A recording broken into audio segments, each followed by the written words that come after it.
Today I want to show you a project that I've been working on for myself, for my business, Lockdown Miami. Um, I'm actually working in Adobe InDesign, as you can see here. And the project I'm working on is my business cards. Yesterday I was working on a project for a mock-up company. And today I decided to do it for Lockdown Miami. So I'm just playing around with it a little bit. Oh, I'll show you what was designed. So if you see here, you're going to see the template for the business card. This is a standard card here. Eventually, I would like to make one with the rounded edges. That's just some background for you. You're going to see page 1. I'm going to go into text, the typing. Text mode is what I like to call it, the typing tool. So I can show you what fonts that I used for my business card. I will show you the back side of the business card in a second, but I just want to kind of share with you what's here on the front side. So on the front side, you're going to see,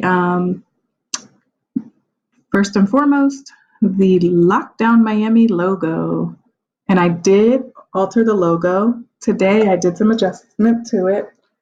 I did a different font down here that I liked, and I will tell you the name of it. Okay, I'll tell you the name of this one in a second. I have to remember the name. I have a bad memory. I used Seago Script.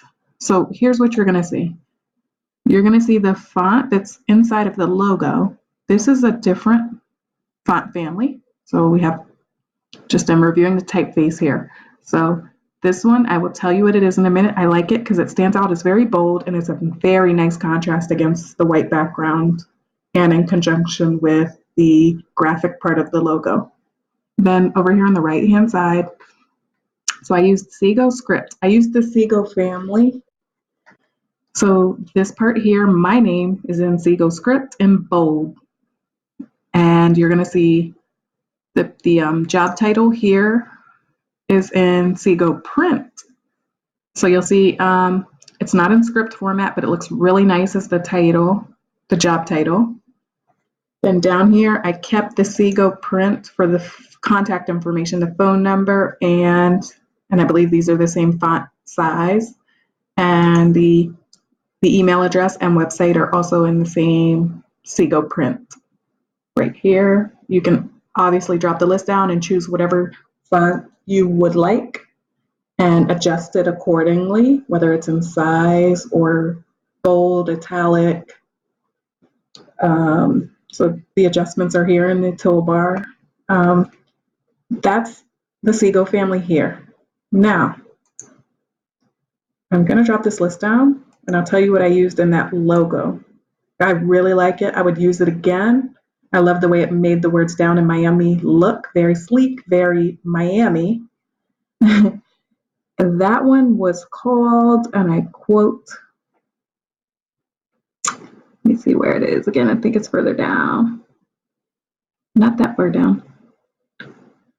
Okay, you'll see here the Seago family. You'll get to see the difference. The print, script, UI, historic, and symbol, which look very similar. I used Rage Italic. I really like it.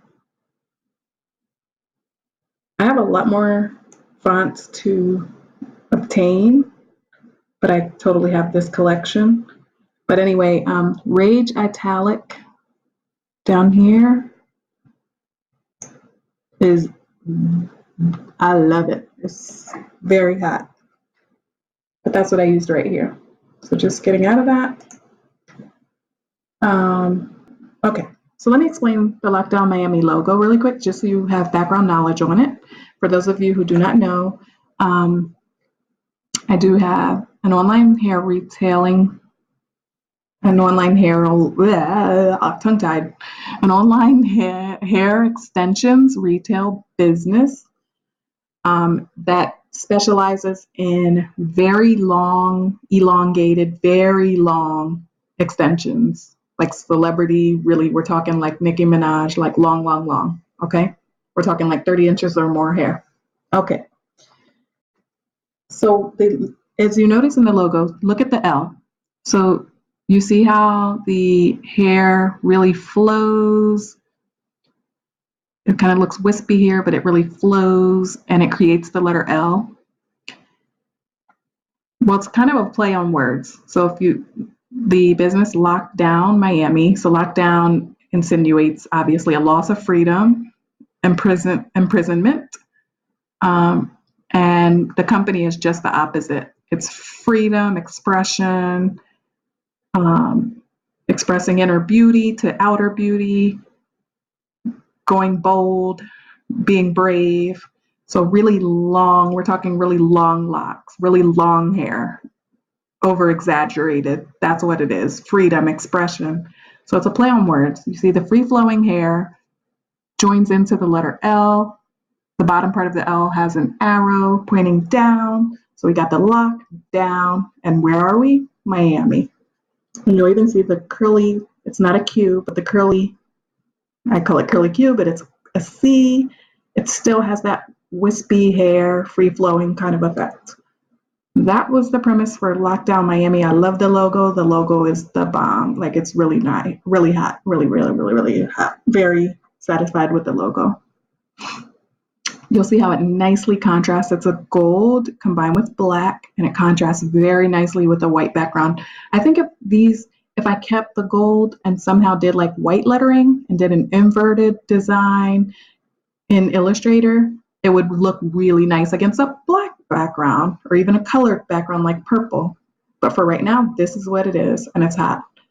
And then you'll see there's a nice balance, plenty of white space, but it's very nicely balanced with the loaded information on the right-hand side, including all the key contact information for the company. So just notice that design-wise, it looks pretty nice and appealing on the eyes. Scrolling down to page 2, now that you know what fonts were used. All right, so we have page 2. And if you wanted to get to page 2 from the toolbar, you can easily just go see where it says pages here. You can click the pages and it'll toggle between page 1 and 2. That's an easy, quick way to get from A to B, from 1 to 2. If you have more, let's say you're not doing a business card. Let's say you're doing pages to a brochure or pages to a newsletter. Any multi-page situation, that's how you're toggling between pages. And you have your layers here. You have your color and swatches. Those tools are here, so they're easy to access. Okay, clicking off. I can close this menu right there with those double arrows. Okay, this is page 2, again with the logo. However, I made a logo a little bigger on the back page because there isn't as much loaded information, but I wanted to stand out on the second page. It points down. I probably would only did one thing different with this, maybe, and I don't know.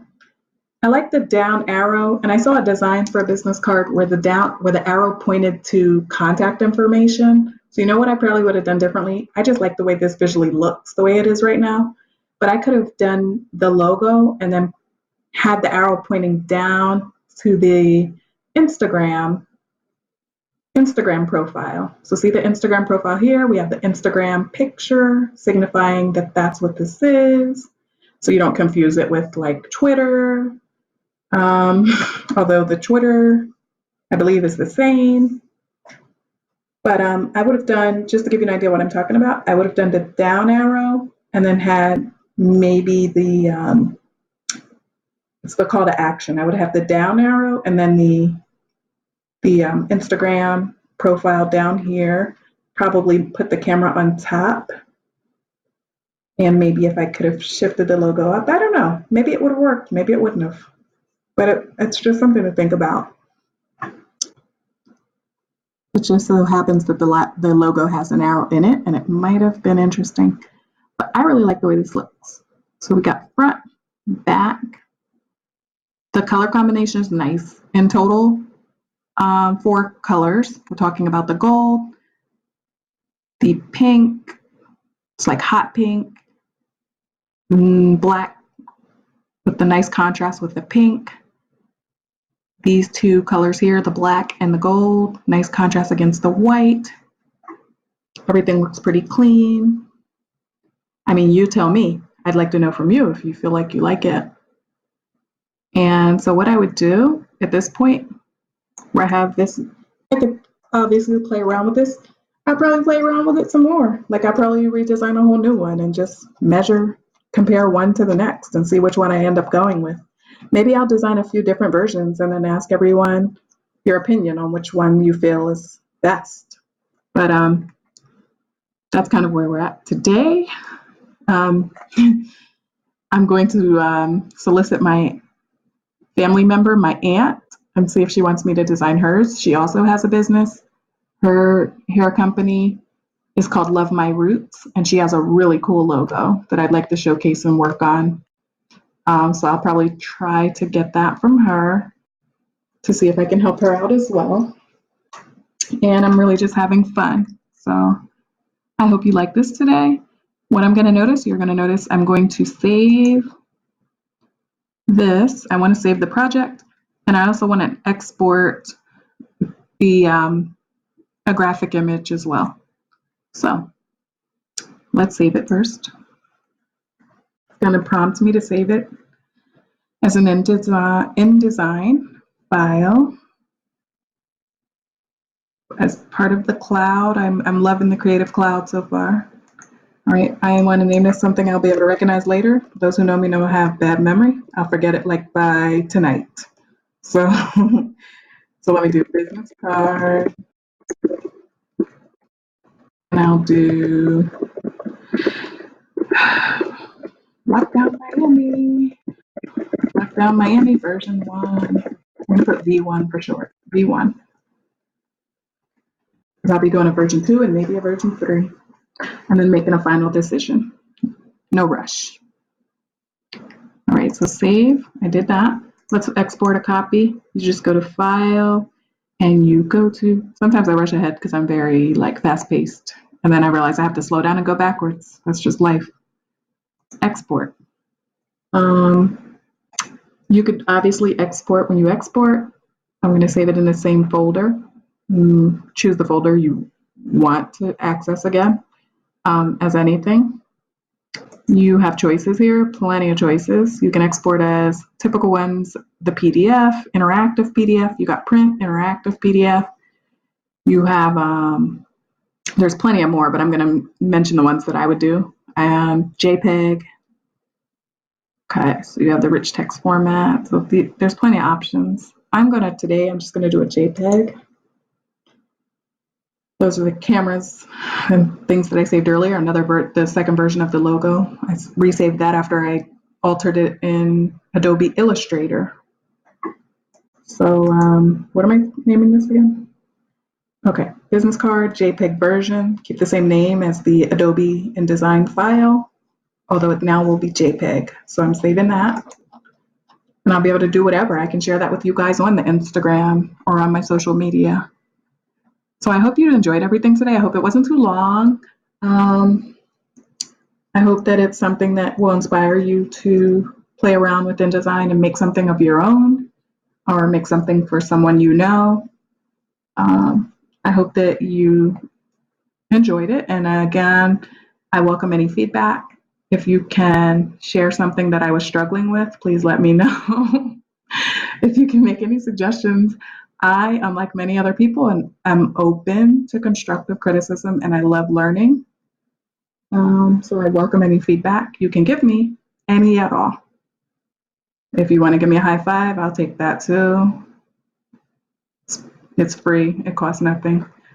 Thank you today, and have a good evening.